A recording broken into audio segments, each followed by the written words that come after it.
Hello guys, welcome to let's understand company law together series. आज section third formation of the company क्या होता है वो समझेंगे। सेक्शन थर्ड कहता है कि एक कंपनी बनाने में मिनिमम मेंबर्स चाहिए।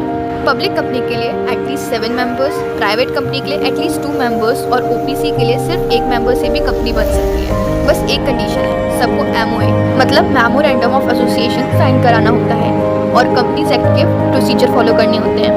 इसके बाद registrar of company document verify करके कंपनी को सर्टिफिकेट दे देता है और तभी वो कंपनी ऑफिशियली एग्जिस्ट करती है। ये तो ही बात कंपनीज बाय मेंबर्स की।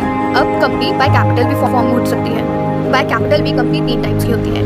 First, company limited by share, member की लायबिलिटी सिर्फ उनके शेयर्स तक लिमिटेड है। Second, company limited by guarantee, member guarantee करते हैं कि अगर कंपनी के डेब्ट हैं तो वो सेटल करेंगे पर यूजुअली डिविडेंड नहीं मिलेगा।